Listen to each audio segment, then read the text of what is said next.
নহয় বেচেৰা পুলিচ কেইটা এনেকে আছে তহঁতি এনেকে আছ হয় নে নহয় সিহঁতি নোৱাৰিব নহয় ইমান মানুহক গতিকে I love you. I love you. বঢ়িয়া এই তহঁতি মাইকটোৰ পৰা নাম এই সাউণ্ড বক্সটোৰ পৰা নাম এই ইয়াক নামাই দে নাম লাভ ইউ এতিয়া আমাৰ অসমত 14টা লোকসভা সিট আছে তাৰে বাবা তই এটা কাম কৰ তই আগত আহি যা এই ল'ৰাজন ফটো লৈ আছে তাক আগত আহি যাব আমাৰ 14টা লোকসভা সিট আছে তাৰে 11খন আসনত বিজেপি উঠিছে আগত যিবিলাক আছে হুলস্থুল নকৰি মনে একদম মনে হ'ব 1 মিনিট আগতে মই কৰি লওঁ কথাখিনি তাৰপিছত একদম লাষ্টত হ'ব লাষ্টলৈকে ৰখক নহলে পিছৰ মানুহবিলাকে বেয়া পাব ঠিক আছে বোলে আগৰ মানুহবিলাকে কথা পাতি থাকিলে আমি একো নুশুনিলো হয় নে নহয় গতিকে সকলো মনে এতিয়া আমাৰ অসমত 14খন লোকসভাৰ আসন আছে 11খন আসনত বিজেপি দলে পদুমৰ চিনত ইলেকশ্যন খেলিছে আৰু 2খন আসনত এজিপি দলে ইলেকশ্যন খেলিছে এখন আসনত ইউপিপিএল দলে ইলেকশ্যন খেলিছে ধুবুৰী আৰু বৰপেটাত অসম গণ পৰিষদ দলে বিজেপিৰ সম্পূৰ্ণ সমৰ্থনত প্ৰতিদ্বন্দ্বিতা কৰিছে আৰু আজমল আৰু ৰকিবুলক হৰুৱাবৰ কাৰণে এইবাৰ আমি সকলোৱে হাতীৰ ছবিত ভোট দিব লাগিব হ'ব কি ছবিত ভোট দিব লাগিব কি ছবিত ভোট দিব লাগিব অসমৰ গড়বিলাক কোনে মাৰি আছিলে অসমৰ গড়বিলাক কোনে মাৰি আছিলে আজিৰ সভাত আমাৰ মাজত উপস্থিত মন্ত্ৰী ৰঞ্জিত দাস ডাঙৰীয়া বিধায়ক কৃষ্ণেন্দু পাল ডাঙৰীয়া প্ৰসেনজিৎ দত্ত ডাঙৰীয়া অপূৰ্ব ভট্টাচাৰ্যী ডাঙৰীয়া ডক্টৰ দেৱময় সানিয়াল ডাঙৰীয়া অশ্বিনী ৰায় চৰকাৰ ডাঙৰীয়া অনুপ কুমাৰ বৰ্মন ডাঙৰীয়া বেণুধৰ নাথ ডাঙৰীয়া মঞ্চত উপবিষ্ট ৰাইজ আই মাতৃসকল যুৱক যুৱতী বন্ধু বান্ধৱীসকল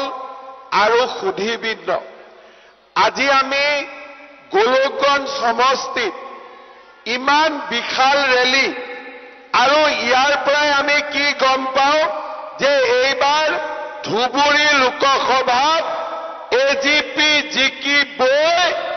জিকিবই হয় নে নহয় কালি আমাৰ ধুবুৰীত প্ৰিয়ংকা গান্ধী আহিছিলে আৰু প্ৰিয়ংকা গান্ধী আহি ক'লে যে অৰুণোদয় আঁচনিটো বেয়া বুলি বেয়া নেকি অৰুণোদয় আঁচনি এইটো বেয়া আঁচনি নেকি আজি কংগ্ৰেছৰ মানুহবিলাকে কলাটো বগা দেখে আৰু বগাটো কলা দেখে হয়নে ভালটো বেয়া দেখে বেয়াটো ভাল দেখে কংগ্ৰেছৰ দিনত অসমত কি আছিলে বোমা বিস্ফোৰণ গুলি বাৰুদ আৰু আন্দোলন খাটি খোৱা মানুহে কাম কৰিব নোৱাৰিছিলে খাটি খোৱা মানুহৰ কাৰণে পৰিশ্ৰম কৰি খোৱা এটা বিপদৰ ব্যৱস্থা আছিলে আজি বোলে বোমা কালি বোলে গুলি আমাৰ অসমখনত একো শান্তি নাছিলে আজি আমি বিজেপিৰ চৰকাৰ আহিলে আৰু বিজেপিৰ চৰকাৰখনে অসমত আজি সম্পূৰ্ণৰূপে আজি আমি শান্তি প্ৰতিষ্ঠা কৰিলো এতিয়া আমাৰ অসমত বোমা বিস্ফোৰণ নাই, গুলী বাৰুদ নাই, আন্দোলন নাই, আৰু আমাৰ অসমখন চাৰিওফালে শান্তি প্ৰতিষ্ঠা হ'ল। যোৱাবাৰ গোলকগঞ্জ সমষ্টিটো যি আছিলে, এই সমষ্টিটো ডিলিমিটেশ্যনত আমি বহুতখিনি পৰিৱৰ্তন দেখা পালো, আৰু সেইকাৰণে 2026 চনত গোলকগঞ্জত আকৌ এবাৰ বিজেপি জিকা কনফাৰ্ম হৈ গ'ল। এতিয়া আৰু ইয়াতে কোনেও আমাক ৰাখিব নোৱাৰে। শ্ৰদ্ধাৰ ৰাইজ, 26ৰ আগতে এই লোকসভা ইলেকশ্যনত আমি এজিপিক ভোট দিব লাগিব, আৰু আমি প্ৰমাণ কৰিব লাগিব যে ধুবুৰীৰ দৰে লোকসভাটো নৰেন্দ্ৰ মোদীক মানুহে ভাল পায়, এজিপিক জিকাব পাৰে, আৰু এজিপিক জিকোৱা শক্তি আৰু সাহস আমাৰ সকলোৰে আছে, হয়নে নহয়? শ্ৰদ্ধাৰ ৰাইজ, মই এইবাৰ দেখা পাইছো যে ধুবুৰীত যিবিলাক স্থানত আগতে এজিপি বিজেপিৰ নাম নাছিলে, সেইবিলাক অঞ্চলতো এজিপি আৰু বিজেপিৰ প্ৰতি ৰাইজৰ প্ৰবল উৎসাহ, ৰাইজৰ পাৰ ভঙা উৎসাহ। আমাৰ মিটিঙত সকলো শ্ৰেণীৰ ৰাইজ আহিছে, সকলো লোক আহিছে, আৰু ৰাইজে সিদ্ধান্ত লৈছে যে ধুবুৰীত আজমলৰ কাম হৈ গ'ল, ৰকিবুলৰ ইয়াত কোনো কাম নাই, আৰু আমি ইয়াতে মোদীকেই প্ৰধানমন্ত্ৰী পাতিম। যোৱাকালি ৰকিবুল হুছেইনে কৈ আছে যে মই 50টা মুখ্যমন্ত্ৰীক কেয়াৰ নকৰো। মই ৰকিবুল হুছেইনক কৈ আছো, আপুনি 50টা কেয়াৰ কৰিব নালাগে, এটাক চম্ভালিব পাৰিলে হৈ গ'ল। এটাক চম্ভালিব পাৰিলে কাম হৈ যাব, কিন্তু আপুনি সেইটোকো চম্ভালিব নোৱাৰে, কাৰণ মানুহৰ আশীৰ্বাদ এই মামাৰ লগত আছে, মুখ্যমন্ত্ৰীৰ লগত আছে, হয়নে নহয়? আজি কংগ্ৰেছে অসমৰ মানুহক কি দিছিলে? ধুতি, লুঙি, হয়নে? ধুতি দিছিলে, লুঙি দিছিলে, সূতা দিছিলে, আঁঠুৱা দিছিলে, আৰু কম্বল দিছিলে, হয়নে? কংগ্ৰেছৰ আঁচনি কি? কালি প্ৰিয়ংকা গান্ধীক মোৰ সুধিব মন আছিলে যে 15 বছৰ অসমত কংগ্ৰেছ চৰকাৰ আছিলে, আৰু কংগ্ৰেছে মানুহক কি দিছিলে? লুঙি আৰু ধুতি, সূতা আৰু কম্বল, আৰু মাজে মাজে আঁঠুৱা। এইটো আছিলে তেওঁলোকৰ আঁচনি। কোনো ল'ৰা ছোৱালীক চাকৰি দিয়া নাছিলে, উদ্যোগ অনা নাছিলে, কৰ্ম সংস্থাপন কৰা নাছিলে, আৰু একো কৰা নাছিলে। কিন্তু আমাৰ বিজেপি দলৰ চৰকাৰ আহিলে, আজি আপোনালোকে দেখিছে যে বিজেপিয়ে আটাইতকৈ বেছি গুৰুত্ব দিছে নিবনুৱা ল'ৰা ছোৱালীক কেনেকে আমি চৰকাৰী চাকৰি বা কৰ্ম সংস্থাপন দিব পাৰো। আজি আপোনালোকে দেখা পালে যে মই 3 বছৰ, মাত্ৰ 3 বছৰ মই মুখ্যমন্ত্ৰী হলো, দেশখনত শান্তি আহিলে, আৰু এই 3 বছৰৰ ভিতৰত আমি 1 লাখ ল'ৰা ছোৱালীক চৰকাৰী চাকৰি দিব পাৰিলো। কোনো ঘোষ নাই, কোনো দালালি নাই। চাকৰি কোনে পায়? কৃষকৰ ল'ৰা, খেতিয়কৰ ল'ৰা, আৰু ঠেলা চালকৰ ল'ৰা, ৰিক্সা চালকৰ ল'ৰা। আজি 1 লাখ চাকৰি দিয়া হৈ গ'ল। গোলকগঞ্জত মই আজি আকৌ এবাৰ ঘোষণা কৰিছো যে এই বছৰৰ ভিতৰতে মই আৰু 50,000 ল'ৰা ছোৱালীক চৰকাৰী চাকৰি দিম।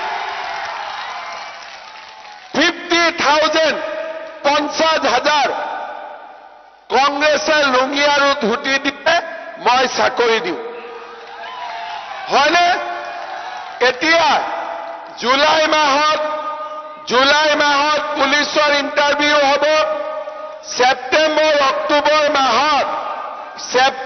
অক্টোবৰ মাহত গ্ৰেড 3 গ্ৰেড 4ৰ ইণ্টাৰভিউ হ'ব আৰু এই বছৰৰ ভিতৰতে মই আৰু 50,000 ল'ৰা ছোৱালীক চৰকাৰী চাকৰি দিব গৈ আছো শ্ৰদ্ধা ৰাইজ কংগ্ৰেছ দলে মানুহৰ লগত মানুহক কাজিয়া লগাইছিলে আজি কংগ্ৰেছে কয় যে বিজেপি আহিলে বোলে জুলাই মাহ ৰেডি কংগ্ৰেছ দলে তেওঁলোকে কোনো কাম কৰিব নোৱাৰে এই আজমল আৰু ৰকিবুলে কি প্ৰচাৰ চলায় বোলে বিজেপি আহিলে নামাজ বন্ধ হৈ যাব বোলে বিজেপি আহিলে ঈদ বন্ধ হৈ যাব আজি 10 বছৰ নৰেন্দ্ৰ মোদী প্ৰধানমন্ত্ৰী হৈ আছে নামাজ বন্ধ হৈছে নেকি ঈদ বন্ধ হৈছে নেকি এই ৰকিবুল আৰু আজমলক সুধিব লাগে যে যদি মোদী আহোঁতে নামাজ আৰু ঈদ বন্ধ হৈ গৈছে তেতিয়াহ'লে তোমালোকে ঈদ আৰু নামাজ ক'ত পঢ়ি আছা অসমত পঢ়ি আছা নে বাংলাদেশত পঢ়ি আছা অসমত পঢ়ি আছা নে পাকিস্তানত পঢ়ি আছা নিজে নামাজ পঢ়োতে প্ৰব্লেম নাই মোদীৰ দিনতো নিজে নামাজ পঢ়িব খালি ইলেকশ্যন আহিলে ক'ব যে মোদী আহিলে বোলে নামাজ বন্ধ হ'ব ঈদ বন্ধ হ'ব মোদী আহিলে একো নহয় মোদী আহিলে খালি ন্যায় হ'ব ন্যায় মোদী আহিলে সকলোৰে লগত ন্যায় হ'ব আজি মোদীয়ে সকলোকে বিনা পইচাৰ চাউল দিছে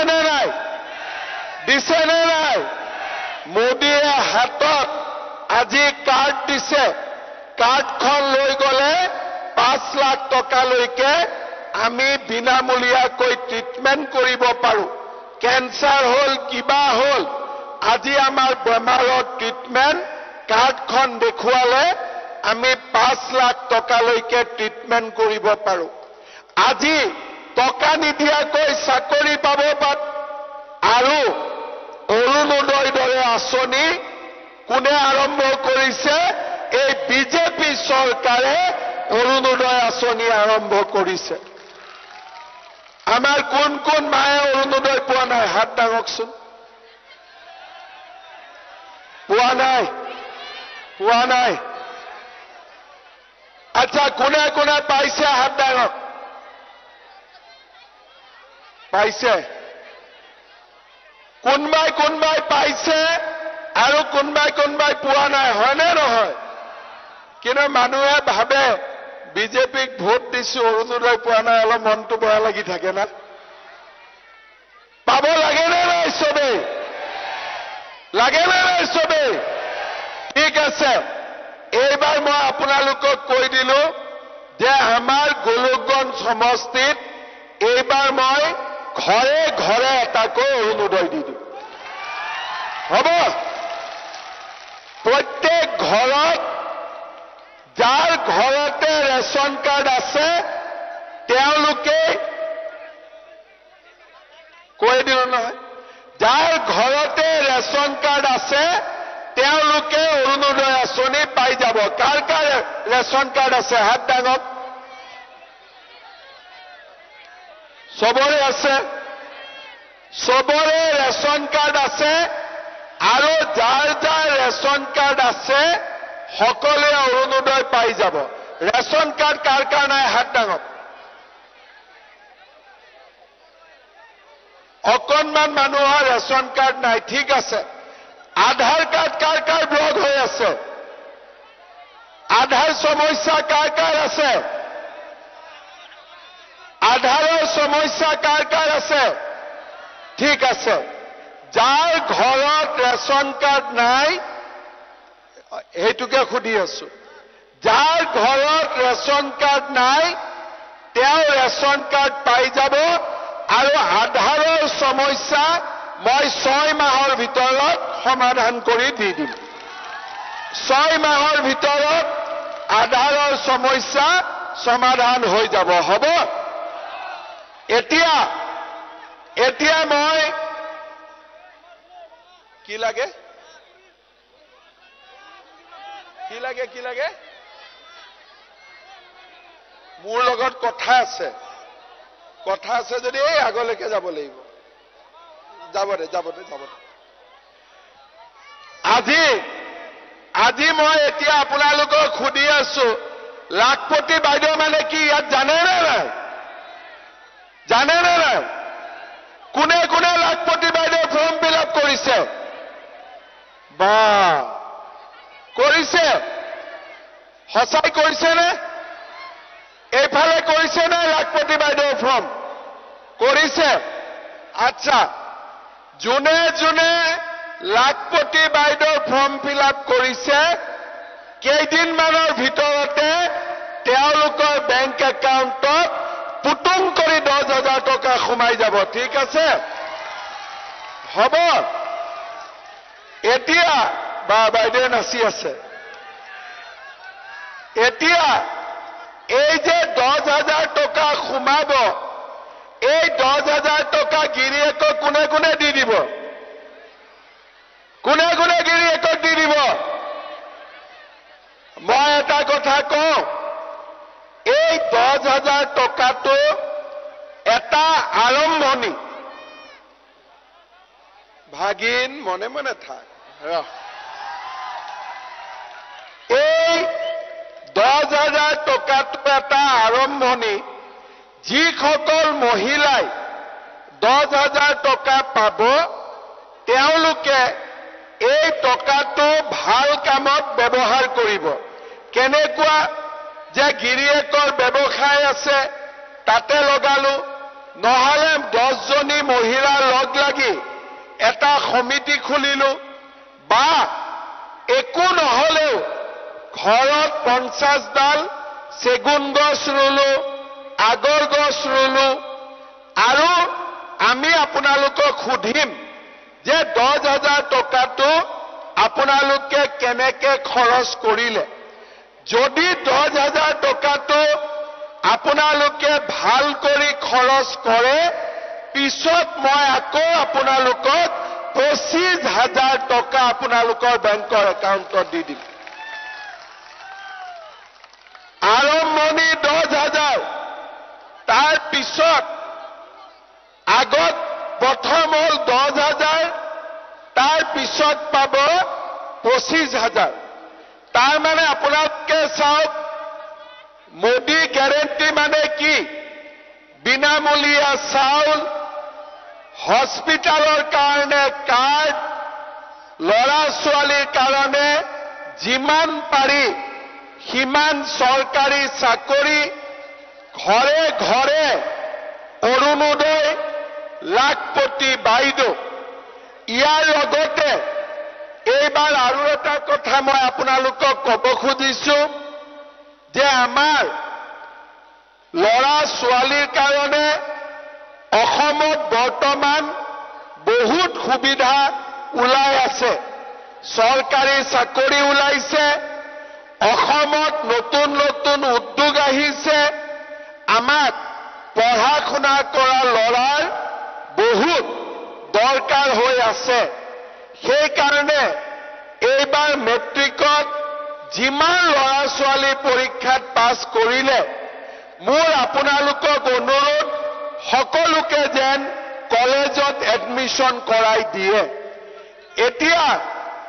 এতিয়া আমাৰ ইয়াতে এটা কথা আমি বুজি পাওঁ, যে দুখীয়া মানুহৰ ল'ৰা ছোৱালীক কলেজত নাম লগাবৰ কাৰণে বহুত টকা পইচা লাগে। আমি টকা পইচা আমি যোগাৰ কৰিব নোৱাৰো। সেইকাৰণে এইবাৰ কলেজত নামভৰ্তি চৰকাৰে সম্পূৰ্ণ বিনামূলীয়াকৈ কৰি দিব। দেউতাক মাকে 1 টকাও খৰচ কৰিব নালাগে। কলেজৰ নামভৰ্তি চৰকাৰে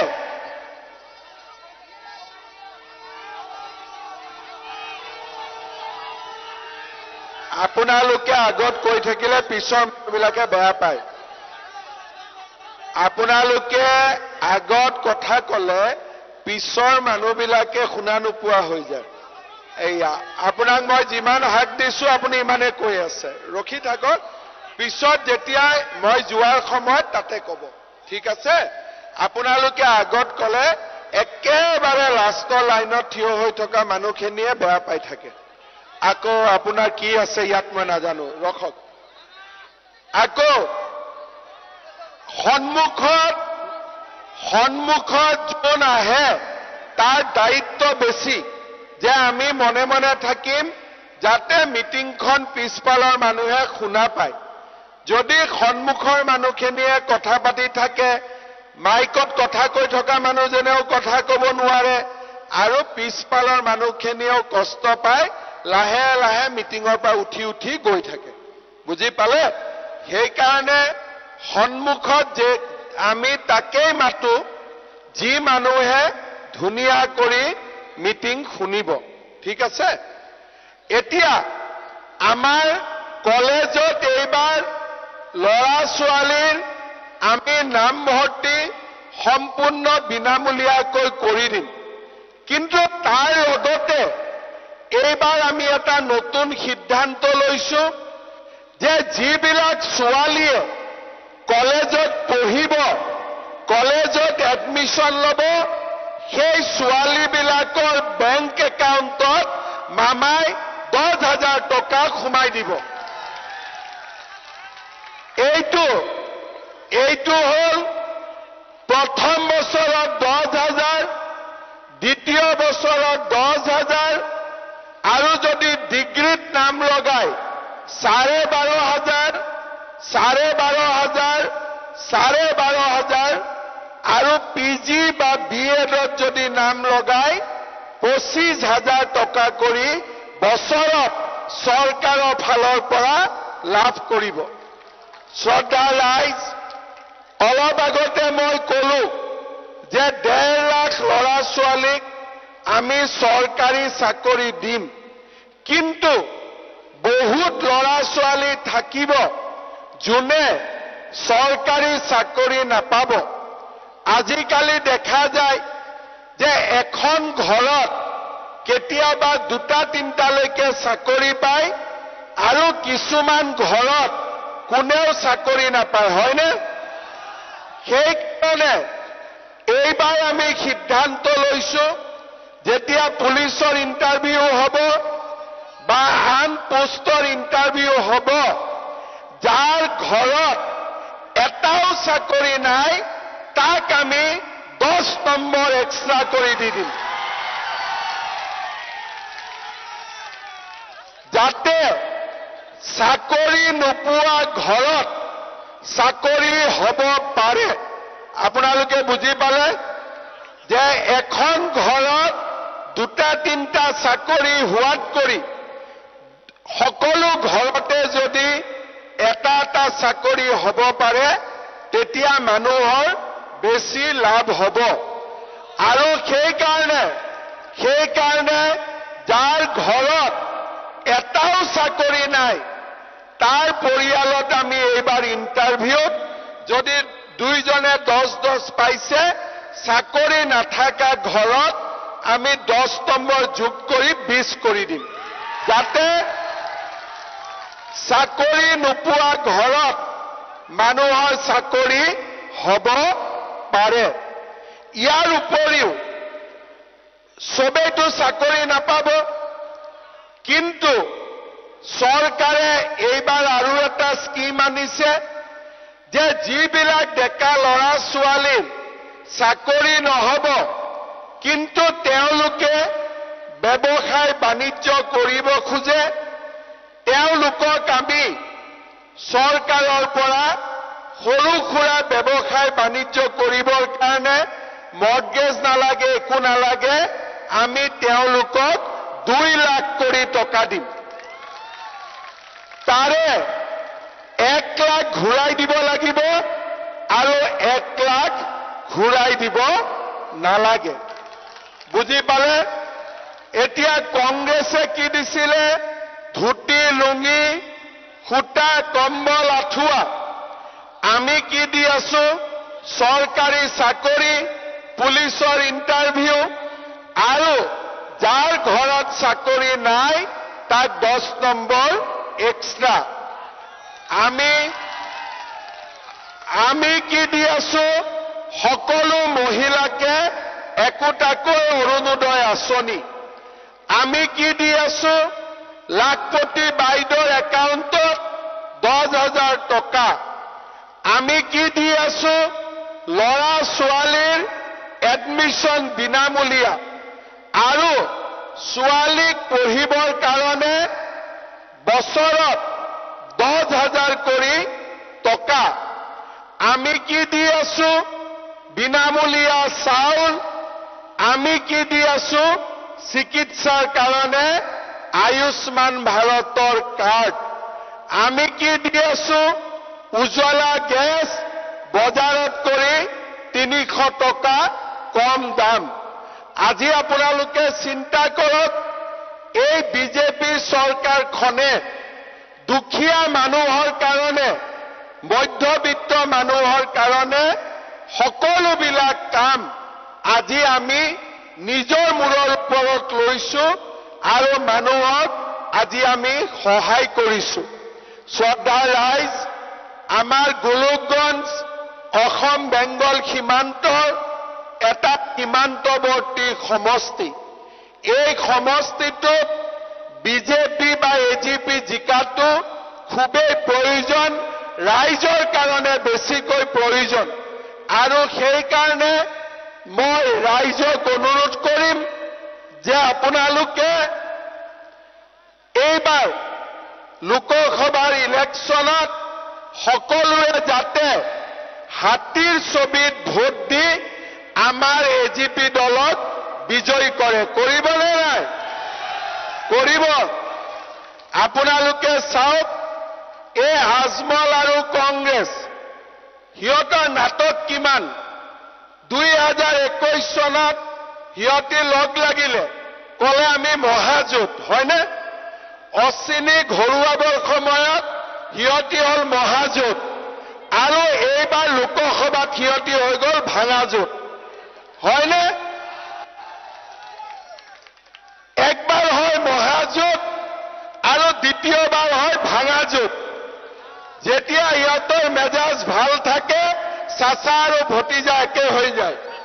ৰকিবুলো ইমান শকত, আজমলো ইমান শকত, তথাপিতো দুইটাই সাৱটি ধৰে, হয়নে? হয়নে নহয়?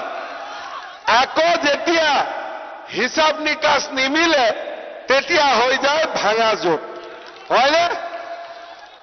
কেতিয়া সিহঁতি অৰিজিনেল ঢোল হয় আৰু কেতিয়া ফাটা ঢোল হয় বুজিয়ে নাপায়। এতিয়া গোটেই ধুবুৰীত নাটক কৰি আছে যে আজমলক ভোট দিব নালাগে, আৰু আজমলে নাটক কৰি আছে ৰকিবুলক ভোট দিব নালাগে। কিন্তু আজমলক সুধিব, তই প্ৰধানমন্ত্ৰী কাক পাতিবি? বোলে ৰাহুল গান্ধী। আকৌ ৰকিবুলক সুধিব, তই প্ৰধানমন্ত্ৰী কাক পাতিবি? ৰাহুল গান্ধী। তাৰমানে মেইন চুইচ এটাই, হয়নে নহয়? যদি জাভেদক সোধে প্ৰধানমন্ত্ৰী কাক পাতিবি? মোদী, হয়নে? আজমলক সুধিব প্ৰধানমন্ত্ৰী কাক পাতিম? পাপু, হয়নে নহয়? ৰাহুল গান্ধী। আৰু ৰকিবুলক সুধিব প্ৰধানমন্ত্ৰী কাক পাতিম? ৰাহুল গান্ধী। তাৰমানে মেইন চুইচ এটাই, হয়নে নহয়? মেইন চুইচ এটাই, হয়নে নহয়? সেইকাৰণে সিহঁতৰ ভাঙাজোঁট আৰু মহাজোঁট এইবিলাক হ'ল ড্ৰামাবাজি। ৰকিবুল হুছেইনে যেতিয়া তেওঁ ফৰেষ্ট মিনিষ্টাৰ আছিল, কাজিৰঙাত গড়বিলাকে সদায় কান্দি থাকে যে মোক কেতিয়া মাৰিব, মোক কেতিয়া মাৰিব। আজি অন্তত গড়বিলাক শান্তিত আছে। কিন্তু এই যে ধুবুৰীত আহিছে, কাজিৰঙাত গড়ক অশান্তি কৰিছিল, ধুবুৰীততো মানুহক অশান্তি কৰি দিব। ধুবুৰীত মানুহক অশান্তি কৰি দিব।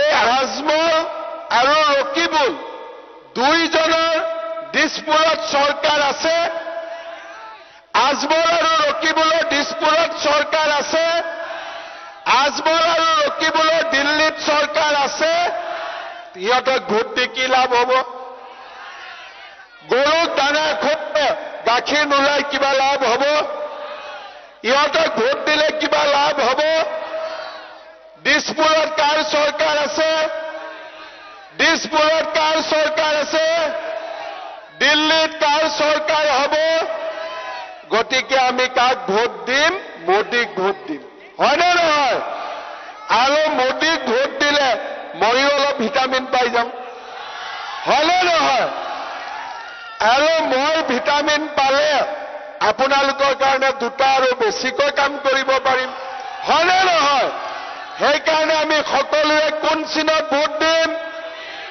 কোন চিনত ভোট দিম কোন চিনত ভোট দিম এতিয়াতো আৱাজ কম হৈ আছে কোন চিনত ভোট দিম এতিয়াহে আৱাজ ওলাইছে কোন চিনত ভোট দিম কোন চিনত ভোট দিম বঢ়িয়া মোৰ লগত ক'ব ভাৰত মাতা কি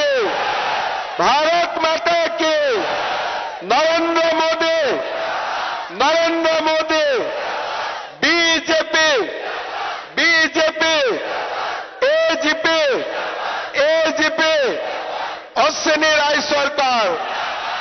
অশ্বিনী ৰায় চৰকাৰ 26ৰ কাৰণে এতিয়া ৰেডি হৈ যাওক হয়নে নহয় আৰু মই বঢ়িয়া ইলেকশ্যনৰ পিছত আকৌ এদিন মই গোলকগঞ্জ আহিম আৰু গোলকগঞ্জৰ ৰাইজৰ সমস্যাবিলাকৰ বিষয়ে মই আকৌ আহি ইয়াতে কথা পাতিম নাচিব নেকি আৰু এবাৰ নাচিব দে বাবা লগাই দে আকৌ এবাৰ মোদী চৰকাৰ